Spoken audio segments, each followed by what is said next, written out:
गोलियां चलने की आवाज आई ना? शायद।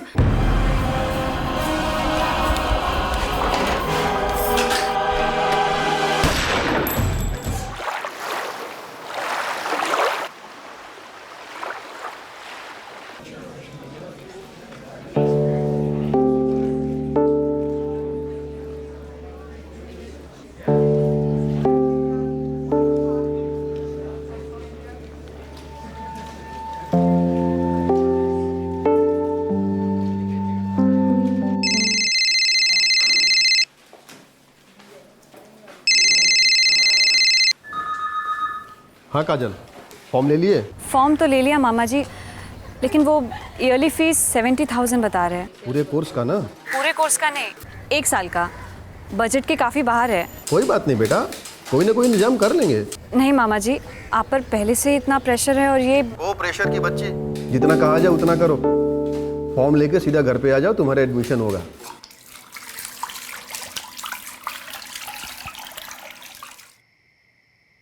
और कोई कॉलेज नहीं है कम फीस वाला? फिर से शुरू मत हो जाओ शीतल। आप दानवीर कर्ण होना बंद नहीं करेंगे और चाहते ये हैं कि मैं शुरू भी ना हूं। अब इसमें दान धर्म की बात कहाँ से आ गई शीतल? काजल और तरुण दोनों मेरी सगी बहन के बच्चे हैं। तो आरती आपकी सगी बीवी की बेटी है। अगर आप भूल ना गए हो तो वो आपकी भी सगी बेटी है, जो अभी सिर्फ 11वीं में है। और जब वो कॉलेज जाने के लायक होगी ना, तो उसके लिए भी सही कॉलेज ही चुनूंगा शीतल। वैसे भी जब से दीदी और जीजा जी चल बसे हैं, काजल और तरुण दोनों को सगे बच्चे की तरह ही पाला है हमने। पर हम तो अभी जिंदा है ना। आप क्यों मुझे और आरती को जीते जी मार रहे हैं? अपना दिल इतना छोटा मत करो शीतल। सालों से वही रोना धोना लगा के रखा हुआ है। बहुत हो गया, बंद करो इसे। दीदी मैं सोच रहा था कि एक पार्ट टाइम जॉब कर लूं। कुछ पैसे कमाऊंगा तो आपकी फीस के लिए काम आएंगे। फालतू बात करेगा ना तो 2 थप्पड़ पड़ेंगे तुझे। पार्ट टाइम जॉब मैं करूँगी। बट दीदी, मामा जी पर ऑलरेडी बहुत लोड है। मामा जी वैसे भी कुछ नहीं बोलते और मामी जी उनको कितना हर्ट करती है। तू क्यों सुनता है उनकी बात? देख, अगर तू उनके नजरिए से देखेगा ना तो वो भी सही है अपनी जगह कहीं ना कहीं। दीदी क्या सही है? हर बात पे ताना। भगवान ने तुझे 2 कान दिए हैं ना, सो ताना इन एंड ताना आउट, समझा? और वैसे भी मामा जी और मामी जी ने 12 साल से हमारी देखभाल की। जोक नहीं है यार ये। काश हम कुछ कर पाते। और ये थैंक यू और सॉरी के बोझ से ना बस निकलना है। टाइम तरुण, टाइम। तुम देखना बहुत जल्द एक ऐसा समय आएगा जब हम अपनी स्ट्रगल को भूल चुके होंगे। तुम देखना मेरे भाई।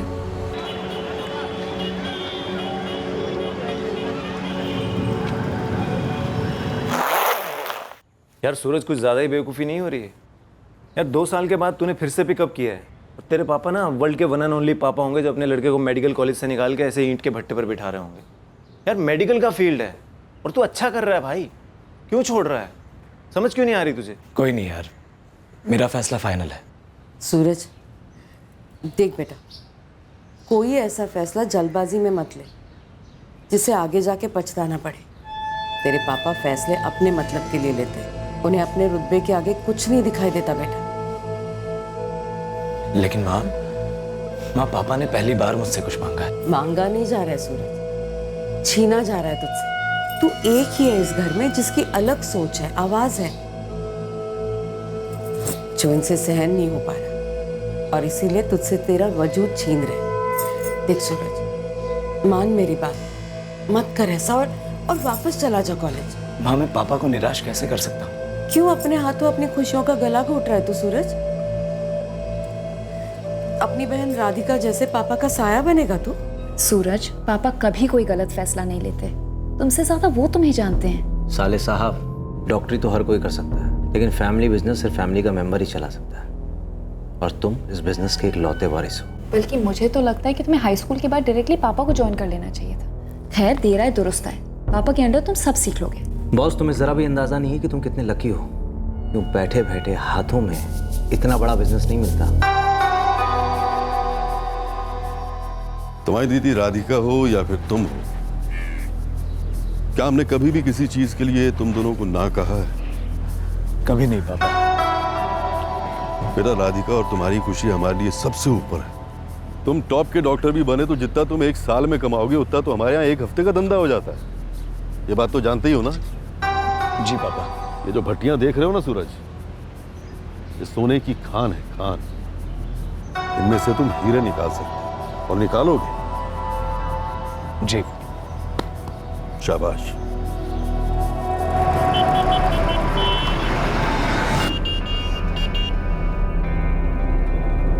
जिंदगी के उस मोड़ पर मुझे भनक तक नहीं थी कि एक दिन मैं सूरज चौहान की जिंदगी का हिस्सा बनूंगी, उसके प्यार में मर मिटूंगी।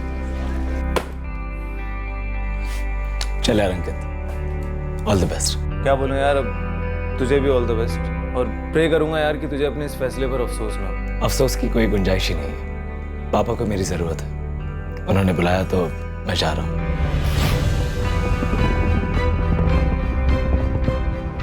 ये फैसला मेरी ज़िंदगी को कहाँ लेकर जा रहा था मुझे कोई आइडिया नहीं था। मैं अब क्या बनने जा रहा था वो तो मैंने कभी सपने में भी नहीं सोचा था और कभी चाहा भी नहीं था।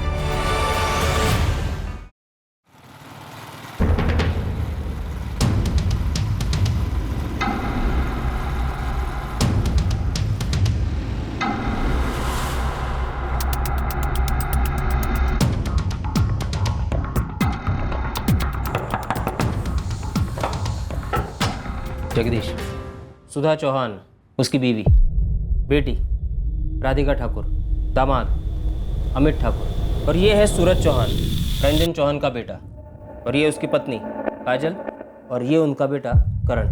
अबे ओ, तू मर्डर की सुपारी देने आया या किसी सरकारी भंडार के सेल में आया है? क्या मतलब बच्चन भाई? मतलब कि फोन पर बोला था ना ये रेड एक मर्डर का है, तू तो साला पूरा कत्लेआम का पार्टी ऑर्डर दे रहा है। हर एक बात फ़ोन पर नहीं की जाती बच्चन भाई, अब आमने सामने बैठकर हर एक बात तय कर लेते हैं।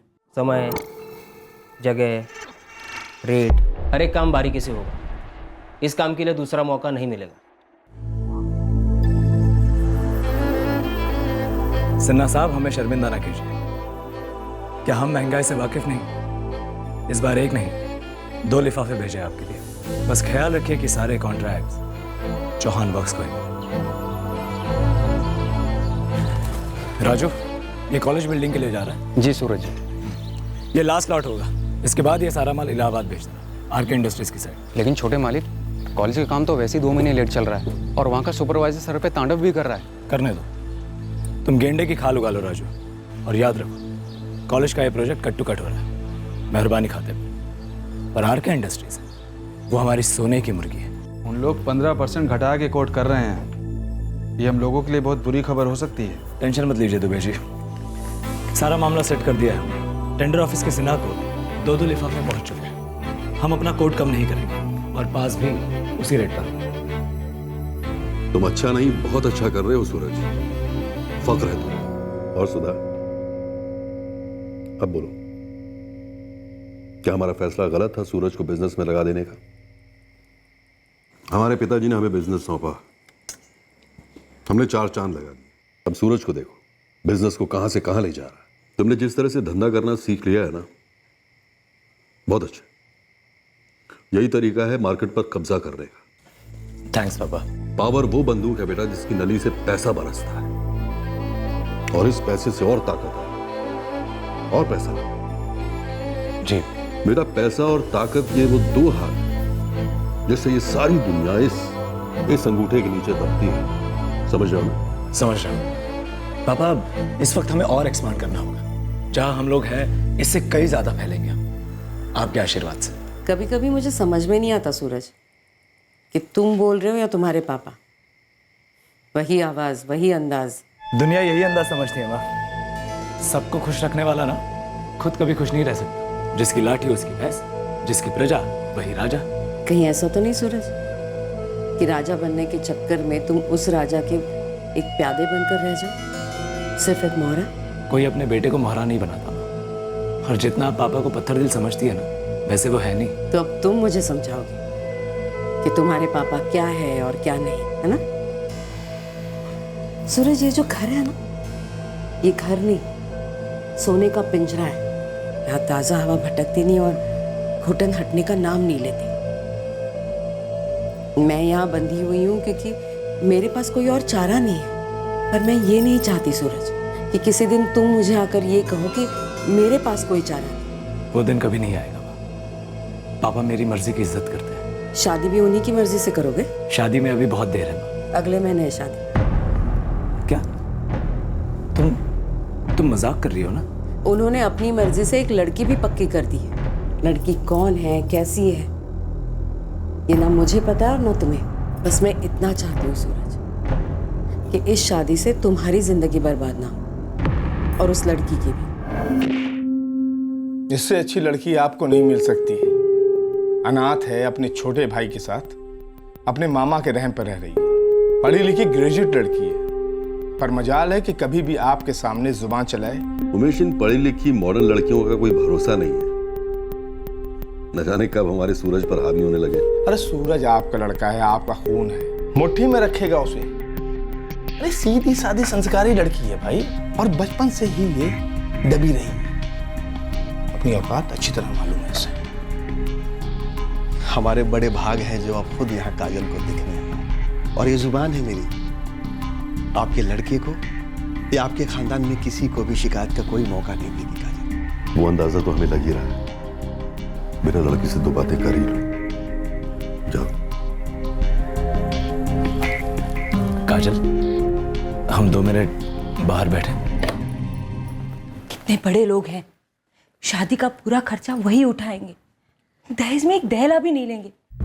अब भी आप हमारी आरती का नहीं सोच रहे हैं। हमारी आरती की शादी सूरज से करवा देंगे तो राज करेगी हमारी बेटी। एक तो हमारी आरती अभी नाबालिग है और उसने अभी अभी कॉलेज जाना शुरू ही किया है। नाबालिग है तो अभी सगाई कर देते हैं, जैसे ही बालिग होगी हम उसकी शादी कर देंगे। कभी तो खुद से परे होके सोचा करो। आप कभी तो खुद के बारे में सोचिए।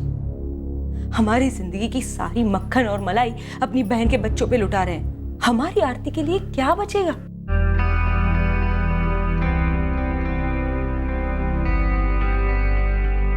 मुझे काजल ना तो सिर्फ पसंद आई, बल्कि मुझे तो उससे पहली नजर में ही प्यार हो गया। उसकी सादगी, उसकी सोच, सब कुछ भा गया मुझे।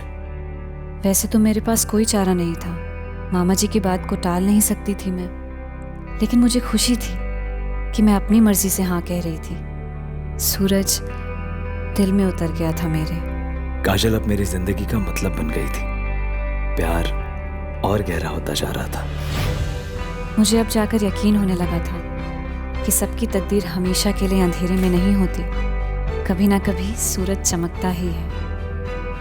क्या तकदीर वो है जो पहले से लिखित है और हमारे साथ होकर ही रहता है, या तकदीर वो है जिसे हम चुनते हैं हम पर बीतने के लिए?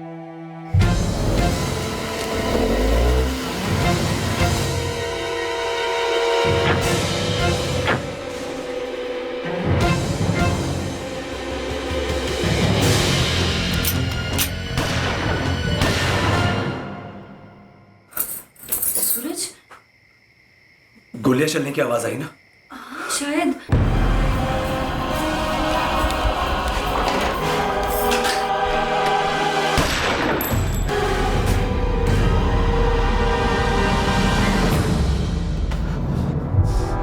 सही सुना तूने, यहाँ गोलियां ही चली हैं जिसने तेरी माँ को ढेर कर दिया। क्या?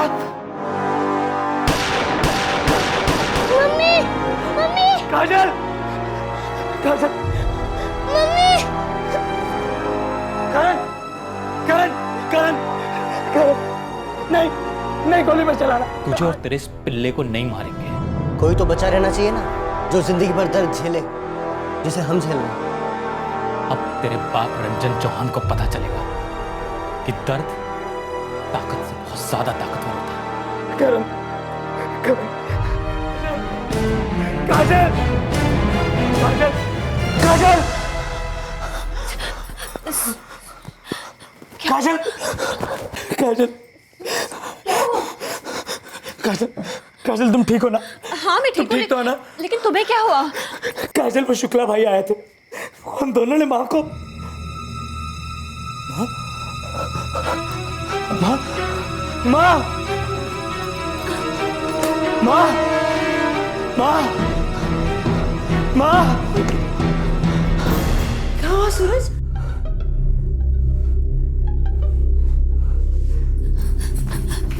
सूरज, क्या हुआ काजल? सब ठीक तो है? कहीं दीदी और जीजू को तो कुछ नहीं हुआ होगा ना? वो तो सो रहे होंगे। तूने कोई बुरा सपना तो नहीं देखा ना?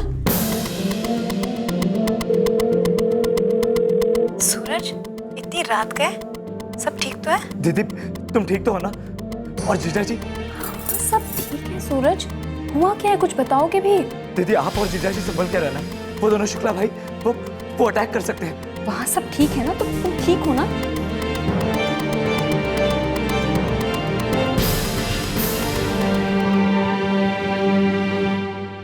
शिवा, असलम, ध्यान से देखो, ये तीनों, रंजन चौहान और उसका दायां और बायां हाथ भानु सिंह और कमल चौरसिया, ये तीनों मुझे जल्द से जल्द अपनी कस्टडी में चाहिए।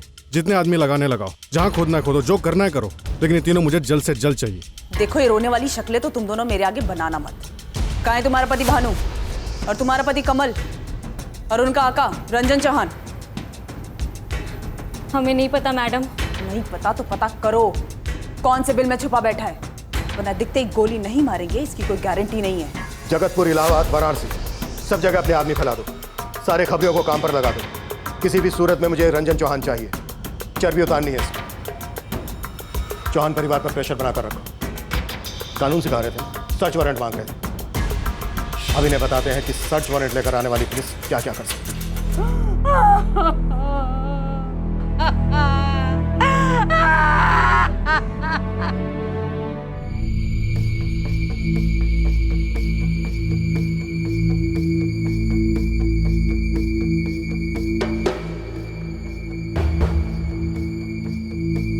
सूरज चौहान, अपने घर में सीसीटीवी लगाना अच्छी बात है, लेकिन अपने हत्यारे पिता को छुपाए रखना बहुत महंगा पड़ेगा तुम्हें। आप लोगों ने तलाशी के नाम पर पूरा घर तहस नहस कर दिया, कुछ मिला नहीं ना। और रही बात मेरे पापा की, तो कल वो बड़ी जल्दी में आए और निकल गए, कुछ नहीं कहा उन्होंने हमसे। लेकिन इंस्पेक्टर, उनके बिना कहे मैं इतना बोल सकता हूँ कि मेरे पापा खून नहीं कर सकते। शेखर शुक्ला के मोबाइल पर तुम्हारे पापा की दी हुई धमकी रिकॉर्डेड है, कत्ल के चश्मदीद गवाह भी। रंजन चौहान के बच निकलने का तो चांस ही नहीं है। उनको बोलो सरेंडर कर दो, नहीं तो पूरा का पूरा खानदान अंदर होगा और भट्टी में से एक भी ईंट नहीं निकलेगी। ये हमारा वादा है, बोल देना अपने पापा को। देख सूरज, मामला छिपाने से और बिगड़ेगा। तू बता दे उन्हें तेरे पापा कहाँ हैं। माँ, पापा सिर्फ इसलिए छुप रहे हैं क्योंकि कोई उन्हें फंसा रहा है। बस कर राधिका, बस कर। तेरे पापा क्या कर सकते और क्या नहीं कर सकते ये यहाँ सब लोग जानते हैं। देख सूरज, समझदारी से काम ले, वरना पूरा परिवार बुरा फंसेगा। माँ, सूरज को नहीं पता कि पापा कहाँ हैं, पर अगर उसे पता भी होता तो मैं कहती कि पुलिस को कुछ ना बताए। पापा को बचाना इस वक्त हमारा फर्ज है माँ। अगर हम पापा की जानकारी नहीं देंगे तो क्या वो वाकई में बचेंगे, या फिर पुलिस हमें ही मुजरिमों में गिनेगी? किसी ने तुमसे तुम्हारी विशेष टिप्पणी की मांग की है यहाँ? माँ, मैं सच में नहीं जानता कि पापा कहाँ छुपे हुए हैं। उनका फोन भी स्विच ऑफ है, पुलिस उन्हें ढूंढ रही है। मैं खुद चाहता हूँ कि पापा ओवरग्राउंड आए, मैं उनसे पूछना चाहता हूँ, मैं जानना चाहता हूँ कि सच क्या है। पर पुलिस तो कह रही थी कि सब कुछ शेखर शुक्ला के मोबाइल में रिकॉर्ड हो चुका है। फिर बीच में बोल रही हो काजल। सूरज, शुक्ला के परिवार ने दबाकर पैसे दिए हैं पुलिस को पापा को फंसाने के लिए। तुम बोलो, तुम किस पर विश्वास करते हो, पापा पर या पुलिस पर, या तुम्हें इनकी विशेष टिप्पणियों पर अमल करना है? पर मैं तो ये कह रही थी कि चुप नहीं रह सकती क्या काजल? राधिका, काजल प्लीज प्लीज, अभी ये समय आपस में लड़ने झगड़ने का नहीं है। हमारे परिवार में कहर टूट पड़ा है, सबको साथ में मिलकर चलना होगा। सूरज, मेरी बात मानिए, पुलिस को सब साफ साफ बता दीजिए। हम सब जानते हैं क्या हुआ है, जो कि नहीं होना चाहिए था पर अब हो चुका है। इसलिए देर मत करिए, वरना कहीं हम सबको जेल ना हो जाए। काजल, जो तुम कह रही हो बिल्कुल सही है, पर मुझे नहीं पता पापा कहाँ है। वो तो शेखर जी से बात सेटल करने गए थे, किसे पता था कि वो उन्हें जान से मार डालेंगे। सिन्हा साहब, ये तो सरासर गलत है। आपने हमें बताया ही नहीं कि किस रेट पर शुक्ला कंपनी ने टेंडर भरा है, बल्कि हमने तो टाइम पर आपके बिना पूछे आपको डबल कमीशन दिया है। सूरज जी देखिए, आपने अपने टेंडर में 15 से सीधे 20% बढ़ा दिए। आपने मुझे बताई ये बात। आपका काम आम खाना है ना, पेड़ क्यों गिरेंगे आप? जितनी हमारी कमाई उतना आपका कमीशन। हाँ वो सब ठीक है सूरज जी, लेकिन वो अरेंजमेंट पहले जो साहब थे ना उस वक्त की थी। अभी जो नए वाले आए हैं ना, वो कुछ ज़्यादा ही स्वच्छ भारत टाइप के हैं, सब कुछ कायदे से करने में विश्वास रखते हैं। उन्होंने कम से कम लोएस्ट कोटेशन वाला टेंडर चुना जो शुक्ला कंपनी का था। अगर उस वक्त मैं मुंह खोलता तो सीधे मेरे मुंह पे सस्पेंशन का झाड़ू फेर देते। अरे बहुत स्वच्छ भारत वाले देखे हैं हमने।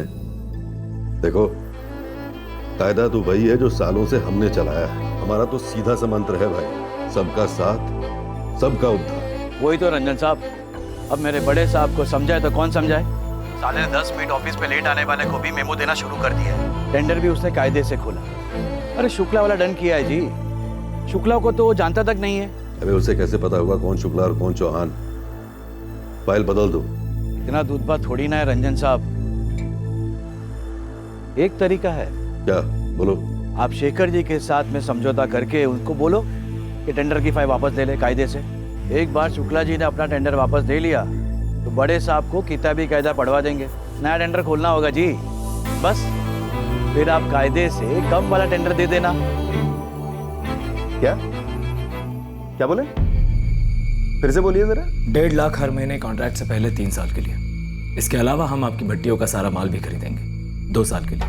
ऊपर से हर नए कॉन्ट्रैक्ट में 10% शेयर आपका होगा, वो भी अगले 3 साल के लिए। आप खुद से जो भी बना पाते हैं उससे कई गुना ज्यादा है शेखर जी। तो हमें मुनाफा करवाने के चक्कर में तुम्हारा कितना गुना घाटा होगा? सच में शेखर जी, इतना बढ़िया ऑफर आपको फिर नहीं मिलेगा। और रही बात हमारे नुकसान की, तो आप उसकी चिंता मत कीजिए। नुकसान की हमें चिंता नहीं है बेटा, वो तो धंधे का हिस्सा है। पर तुम लोग धंधा कहाँ करते हो? तुम्हारे पिताजी ने तो कई सालों से धांधलेबाजी चला रखी है। शेखर जी प्लीज अपना टेंडर वापस लीजिए। बेटा, कमान से निकली हुई तीर और भट्टी में घुसी हुई ईंट वापस नहीं लिए जाते। मुझे आपकी नसीहत नहीं चाहिए। तो तुम्हें क्या लगता है हमें तुम्हारी भागीदारी चाहिए? हाँ, तो कमाल करते हो। सस्ती कच्ची ईंटें बनवाते हो तुम, तो तुम्हें लगता है कि हमारी भी नींव कमजोर है? रखता हूँ शेखर जी।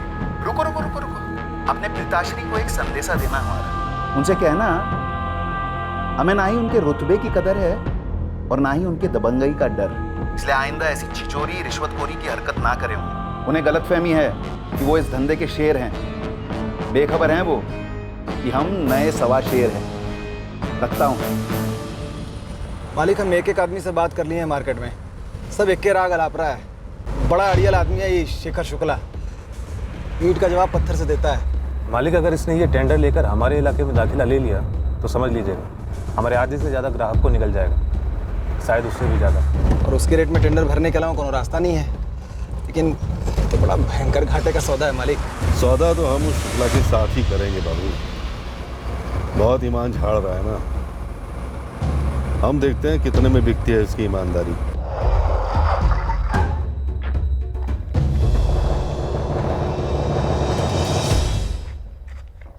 चलो चलो दफा हो जाओ, निकलो यहाँ से। तुम्हें अंदाजा नहीं है कि हम इस धंधे में कितने पुराने हैं। अंदाजा तो तुम्हारे मुंह से निकलती दीमक से मिल ही जाता है। वैसे सब कुछ रिकॉर्ड कर लिया है हमने, तुम्हारा ऑफर और तुम्हारी धमकी भी। अब अगर ये रिकॉर्डिंग मैं सरकारी दफ्तर पहुंचा दूं ना, तो तुम्हारे सारे सरकारी कॉन्ट्रैक्ट खारिज हो जाएंगे। फिर रंजन चौहान, बुढ़ापे में नंगे हो जाओगे तुम। क्या पक रहा है? पता किससे बात कर रहा है? मालिक कितना तमीज से ऑफर दे रहे हैं और तुम होके बदतमीजी कर रहे हो। बेवकूफ़ी ना करो। जिस ईमानदार ऑफिसर के भरोसे तुम इतना खुदक रहे हो ना, उसका तो मैं चंद ही दिनों में करा दूंगा तबादला। और उसके बाद जानते हो क्या होगा? नंगे हो गए तुम, मार्केट से निकाला होगा तुम्हारा। मीरा, पुलिस को फोन लगाओ। आज के आज इसे अंदर करवा देते। फोन रख। तू पुलिस को फोन लगा। फोन रख। अरे तू फोन लगा।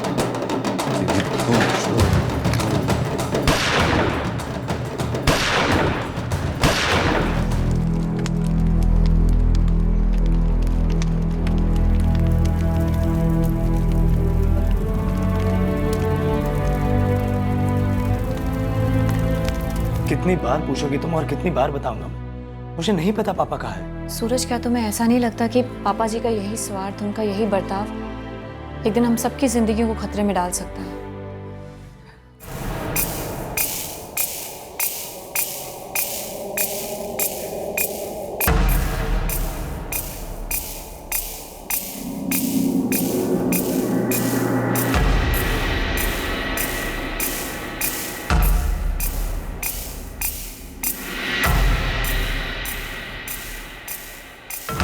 साहब, बिल का पता चल चुका है। घूस और उसके दोनों चूहे दुबक कर बैठे हैं अंदर।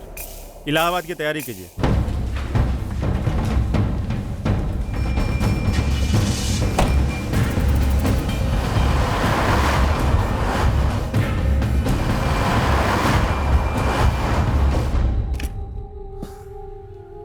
शहर में एक ऐसी दीवार नहीं है जहां हमारी फोटो लगा दी इन लोगों ने। डर लग रहा है? पेशाब निकल रहा है डर के मारे? नहीं मालिक, बस हमें एक जगह पर नहीं रुकना चाहिए। तो अभी निकल चलें खाने के बीच? अरे नहीं नहीं, आप खाना खाइए ना। अच्छी तरह जानते हो खाने के बीच में टोकना मुझे पसंद नहीं है, फिर भी तुम लोग।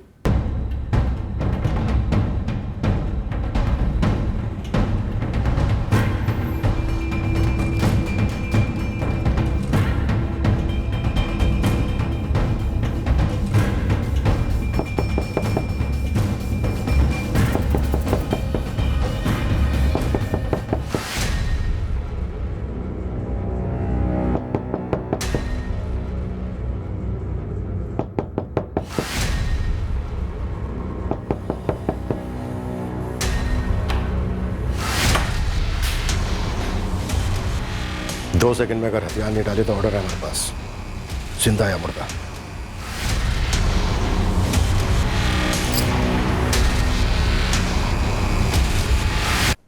ऑफिसर, आओ ना बैठ के सेटल कर लेते हैं। क्या नाम क्या तुम्हारा? यमराज। अब बोलो। सबसे टॉप का वकील करेंगे पापा के लिए। वो एक भी दिन जेल में नहीं बिताएंगे सूरज। कर रहा हूँ दीदी, कर रहा हूँ। जल्दी करो सूरज, पापा का मामला है। पुलिस स्टेशन जा रहा हूँ मैं। संभल कर बेटा, इस सब में तुझ पर कुछ नहीं आना चाहिए। सुनिए, कुछ भी करिएगा लेकिन कोई गैर कानूनी तरीका मत अपनाइएगा। और कुछ? अब जाऊं? मैडम, हमने आपको रंजन चौहान की धमकियों की सारी रिकॉर्डिंग्स दी। कत्ल हमारे सामने हुआ है, हम गवाह हैं। रंजन चौहान सीधे फांसी के फंदे पर चढ़ना चाहिए मैडम। पुलिस स्टेशन में हो तुम लोग, कोई सुपारी वाले के अड्डे पे नहीं हो। तुम लोग का बयान रिकॉर्ड कर लिया गया है, अब कोर्ट तय करेगा कि क्या करना है। मैडम, हमारे पापा को मार डाला हमारी आंखों के सामने। जानती हूँ मैं, और उन तीनों को कस्टडी में ले भी लिया गया है। फिलहाल आप लोग जा सकते। अगर वो लोग आपको कोई भी ऑफर देते हैं, चाहे जितने का भी हो, हम आपको उससे डबल देंगे उन तीनों को ठोकने का। देखिए, अगर आप दोनों ने अपने पापा को नहीं खोया होता और आप इतने शौक में नहीं होते तो इस बात का मुंह तोड़ जवाब मैं मुंह तोड़ कर ही देती। कोई बात नहीं, खड़े खड़े स्टेटमेंट दे दो, हमें कोई फर्क नहीं पड़ता। जो रिश्वत और धमकी की बात तुमने शेखर शुक्ला से की, वो उसके मोबाइल पर रिकॉर्ड हो चुकी है। हम तो सुन चुके हैं, तुम्हें भी सुननी? रिवाइंड करें? रिवाइंड में क्या रखा है? फॉरवर्ड की बात करो, रेट बोलो। क्या लोगे डिलीट करने का? और कुछ है बोलने के लिए? हम कोर्ट में कह देंगे ये आवाज हमारी है ही नहीं। कोर्ट हमारी साइड लेगी और तुम्हारी धज्जियां उड़ेंगी कोर्ट में। अब होना नहीं चाहिए था, हो गया। आदमी तो वापस आने से रहा, तो हम, तुम, हम सब आगे बढ़ सकते हैं। केस वेस को बुला के तुम अपना रेट बोलो। मिश्रा, इसे हवलदार राम सिंह को सौंप दो। उससे कहो कि स्टेटमेंट दे या ना दे, लेकिन तबीयत से इसकी धुलाई करे। ये गिड़गिड़ाना चाहिए, रेंगना चाहिए। इस लॉकअप की जमीन इसके पिघलते क्रूर से गीली होनी चाहिए। सर।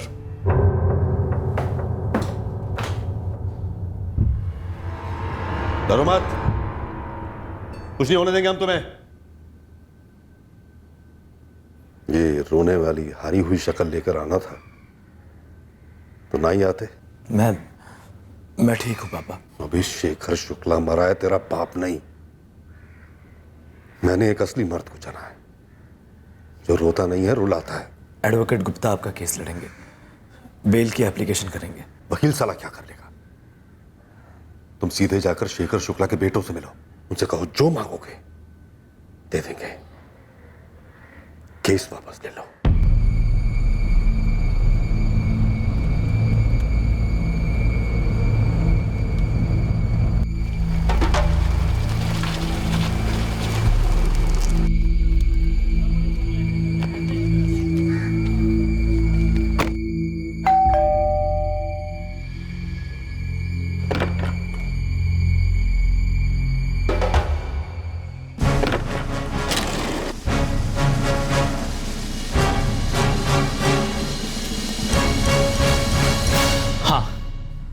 अब बोल, कौन सा सौदा करना चाहता है? आशीष, वीरा, अब इस सबसे क्या होगा? बर्बादी होगी पूरे चौहान खानदान की। तुम सबकी कुंडलियां निकाल चुके हैं। देखो मेरे पापा ने जो किया नहीं करना चाहिए था। तुम्हारे पापा भी इस दुनिया में नहीं है और मेरे पापा वो होकर भी ना किया, जेल में बैठकर अपने किए पर पछता रहे हैं। तुम दोनों से मैं माफी मांगता हूं। तुम्हारे पास एक ऑफर लेकर आया हूं। जो भी तुम लोग मांगोगे हम देने को तैयार है। बिजनेस का हिस्सा, कॉन्ट्रैक्ट्स, पैसे, जो भी दो। बस तुम लोग ये केस वापस ले लो। हमें कुछ नहीं चाहिए, बस अपने खानदान से एक बंदा या बंदी दे दे। तेरे सामने गोली मार देंगे उसे। खून का बदला खून कब और कहां मारना है। और हमें कोई भी चलेगा। सुधा तेरी माँ, राधिका तेरी बहन, अमित तेरा जीजा, काजल तेरी बीवी या करण। नहीं वीरा, नहीं, एक काम करते हैं, तेरे को मार दे। तेरे पूरे परिवार के सामने ना तेरे को मार दे। उन्हें भी तो तकलीफ हो जो मेरी माँ को हो रही है, जो हम दोनों को हो रही है। उसके बाद ले लेंगे केस वापस। रंजन चौहान छूटेगा और जिंदगी भर तड़पेगा। देखो ये हो नहीं सकता। क्यों नहीं हो सकता बे? हम कुछ भी कर सकते हैं और जिस दिन तेरा बाप छूट के आएगा ना, हम उसको मार भी सकते हैं और हम ऐसा ही करेंगे, समझा? अब चुपचाप यहाँ से दफा हो जा, वरना एक खाता अभी और यहीं खोलेंगे। जा। सर तीनों ने अपने स्टेटमेंट और कबूलनामे दे दिए। मिश्रा, तगड़ी चार्जशीट फाइल करो। हमें रंजन चौहान के अगेंस्ट फुल प्रूफ केस बनाना है। ये मिसाल होनी चाहिए उन गुंडों और दबंगों के लिए कि अगर वो कानून तोड़ेंगे तो हम उन्हें तोड़ेंगे। और क्या कर सकते हैं? अरे बेल नहीं हुई तो दोबारा कोशिश कर सकते हैं, पर केस कोर्ट में नहीं आना चाहिए सूरज। पैसे ठूस दो सबके मुंह में। इस पुलिस टीम के सामने पैसों का नाम भी लिया ना तो गिरफ्तार कर लेंगे तुरंत। एक आइडिया है मेरे पास। कमल और भानु के साथ ना सौदा करते हैं। वो लोग को बोलते हैं कि सारा इल्जाम अपने सर पर ले लें। उनकी फैमिली की जिम्मेदारी हम ले लेंगे ना। अरे पापा तो छूट जाएंगे। पर पापा ने धमकी दी थी, वो वहां मौजूद थे। अरे पापा मौजूद थे, लेकिन पापा को थोड़ी मालूम था ये दोनों क्या रिएक्ट करेंगे। दोनों में से किसी ने गुस्से में आके गोली मार दी। पापा ने कोशिश की थी रोकने की दोनों को। फिर पापा भागे क्यों, छुपे क्यों? पुलिस ने स्टेटमेंट लिया, कबूलनामा लिया है। अरे सूरज, वो सब कोर्ट में देखा जाएगा यार। और नहीं तो क्या, हम दिल्ली विल्ली से सबसे टॉप का वकील करके लाएंगे पापा के लिए। सब कुछ बदला जा सकता है सूरज। और ये कोई पहला मर्डर केस नहीं होगा जहाँ कातिल बाहर निकल गया। और सोचो, पापा ने तो जो किया वो गुस्से में आके किया। कोई बुरे आदमी थोड़ी है वो, अच्छे हैं, बल्कि सबसे अच्छे हैं। हम उन्हें कोई जेल में छोड़ सकते हैं क्या? सवाल ही पैदा नहीं होता। अरे इतने लोग इतने मर्डर करके बाहर घूम रहे हैं, बिजनेस कर रहे हैं, मिनिस्टर बने बैठे हैं, उनका क्या? सूरज के पापा को सिर्फ एक कत्ल की सजा नहीं मिली है काजल। ये सजा है हजारों जिंदगियों को रौंदने की सजा। अपने परिवार वालों के साथ न जाने कितने लोगों की। काजल, उसके पापा अच्छी तरह से जानते हैं कि सूरज को चिकनी मिट्टी की तरह मोड़ा जा सकता है, उससे कुछ भी करवाया जा सकता है, कुछ भी। देख बेटा, तो ऐसा कुछ भी होने मत देना। हम दोनों में से तेरा उस पर ज्यादा असर है। नेकी और सच्चाई की लगाम कस के पकड़े रहना। ये लगाम अगर हल्की सी भी छूट गई ना बेटा, तो जिंदगी बर्बाद हो सकती है। दूर रहूं काजल? काजल मेरे पापा है वो, और तुमने ये बात कही भी कैसे? तुम अच्छी तरह जानते हो, पापा को सिर्फ झूठ और फरेब से बचाया जा सकता है। इंसान से गलती हो जाती है काजल। मेरे पापा का गुस्सा उन पर हावी हुआ। पर क्या उन्हें पछतावा है अपने किए पर? अगर गुस्से में किया होता तो पछतावा होता। यूं कानून से भागते नहीं वो। हाँ, पर याद करो, तुम क्या बनने निकले थे? एक डॉक्टर, एक जान बचाने वाला, और अब एक जान लेने वाले को बचाने में लगे हुए हो। मेरे पापा भी तो है वो। मैं जानती हूँ वो तुम्हारे पापा है, और मैं उनसे कोई नफरत नहीं करती और ना ही चाहती हूँ कि जेल में उन्हें कोई तकलीफें हो। लेकिन कानून हम सबसे ऊपर है, इसलिए जो कानून फैसला लेगा वो भगवान का फैसला समझकर हम सबको कबूल करना होगा। सूरज, एक रात ऐसी नहीं जाती जब मैं नहीं सोचती कि काश तुमने अपनी मेडिकल की पढ़ाई जारी रखी होती। भले ही मुझसे शादी नहीं होती तुम्हारी, कम से कम तुम एक अच्छे इंसान बनकर तो रहते। पता है, मैं तुमसे बहुत प्यार करती हूँ, और उससे भी ज्यादा तुम्हारी इंसानियत से। कभी मत खोना उसे। तब मेरी समझ के बाहर था कि जिंदगी कभी ऐसा भी मोड़ लेगी। अब भी सोच धुंधला जाती है। जिस रास्ते पर मैं चल पड़ा वो नियति की वजह से नहीं था, बल्कि वो रास्ता मैंने खुद अपने हाथों से खोदा था। देखो, हमारे तुम्हारे पतियों से कोई दुश्मनी नहीं। कमल और भानु वो तो सिर्फ नौकर है रंजन चौहान, मोहरे हैं उसके। अब हम तुमसे जो कहने जा रहे हैं ध्यान से सुनो। सूरज तुम्हारे पति से यही कहने वाला है कि कत्ल का इल्ज़ाम अपने सर पर ले लो। हम कह रहे हैं कि कत्ल का इल्ज़ाम उसी के सर पे डालो जिसने कत्ल किया है। उससे वो छूट जाएंगे? छूट सकते हैं, सज़ा काफ़ी कम हो सकती है, और जब तक वो अंदर रहेंगे तब तक तुम्हारे पूरे परिवार की देखभाल हम करेंगे, और उनके बाहर निकलने के बाद भी उनको नौकरियां हम देंगे। चौहान की भट्टी अब हमेशा के लिए ठंडी पड़ेगी।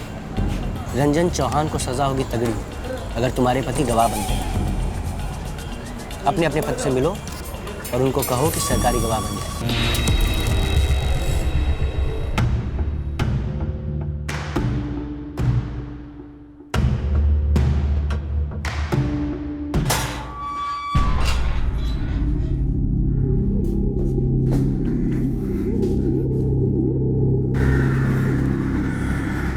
तुम्हारी रोनी शक्ल हमें बता रही है कि तुम कुछ भी नहीं कर पाए अपने पापा के लिए। हर कोशिश जारी है। तुम्हारी हर कोशिश नाकाम होती जा रही है सूरज। 1 महीने में यह केस अदालत में दाखिल होगा। भानु और कमल का सुना? क्या क्या पापा? भानु और कमल को इस जेल में हमसे अलग रखा गया है।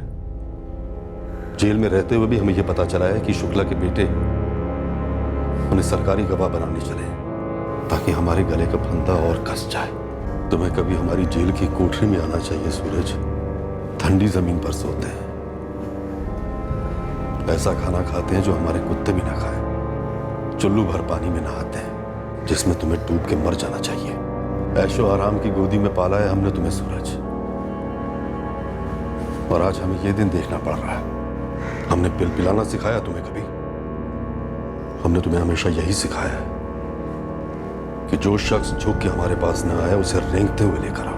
पापा, मैं भानु और कमल को ये कत्ल का इल्जाम अपने सर पर लेने के लिए मना लूंगा। तुम्हें जो करना है सूरज तुम वो करो, और जो नहीं करना है वो तो जरूर करो, क्योंकि दुनिया, कानून, अदालत सब अपनी जगह और तुम्हारा परिवार अपनी जगह। हमने शुक्ला को कॉन्ट्रैक्ट के लिए नहीं मारा सूरज, परिवार के लिए, तुम्हारे लिए, करण के लिए मारा है उसे, ताकि हमारे चौहान खानदान का रुतबा बना रहे। तुम कुछ भी करो, कुछ भी, लेकिन ये केस अदालत में जाने से पहले मुझे यहां से निकलवा दो। भैया, भानु और कमल पे विश्वास करना मुश्किल है। दोनों खानदानी मुलाजिम हैं रंजन चौहान के। हमसे पैसा लेकर ऐन वक्त पर कोर्ट पर मुकर सकते हैं। पता चला दोनों में से किसी ने इल्जाम अपने सर ले लिया तो? लेकिन रंजन चौहान और उसके खानदान को तड़पना तो चाहिए।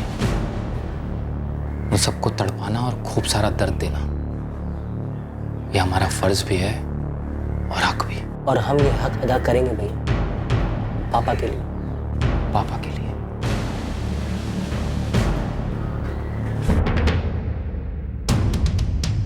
कत्लेआम नहीं करना है बच्चन भाई, चुन चुन के मारना। इतना क्लियर कर कि कितने मारने हैं और कब मारने हैं। और पूरा डिटेल लगेगा, और मारते वक्त अगर कोई बीच में आया तो गलती से मर गया तो उसका भी चार्ज लगेगा, वो भी पूरा।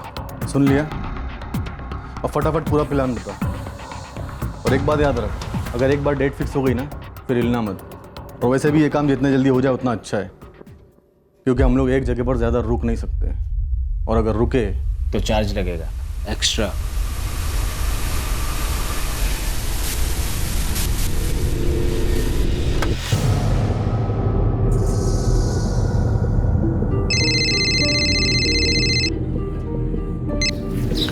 हाँ माँ, पहुँच गई आप? हाँ, अभी फ्रेश हुई हूँ।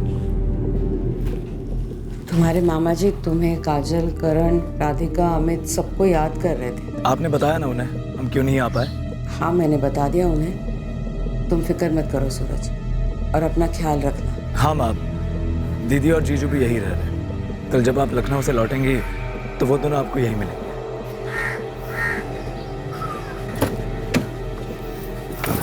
काजल, जाना जरूरी है क्या? सूरज, तुम अपनी दीदी को मुझसे बेहतर जानते हो।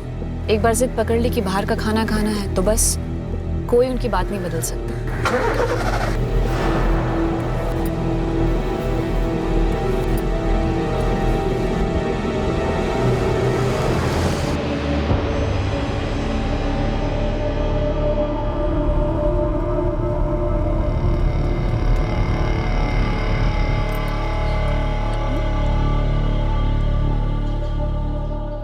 राधिका, एक अर्जेंट प्रॉपर्टी का मामला आ गया, मुझे अभी जाना पड़ेगा पार्टी से। अच्छा। और खाने वाने की चिंता मत करना, तुम लोग खा लेना, मुझे लेट होगा बाहर ही खा लूंगा।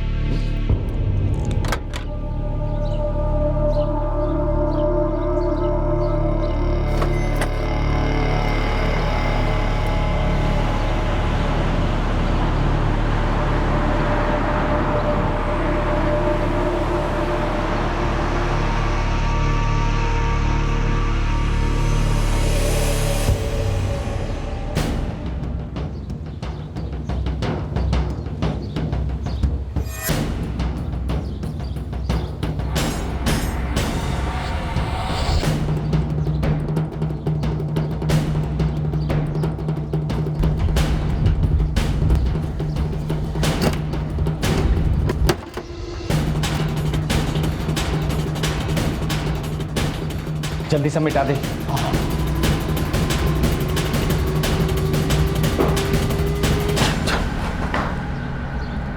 हो गया।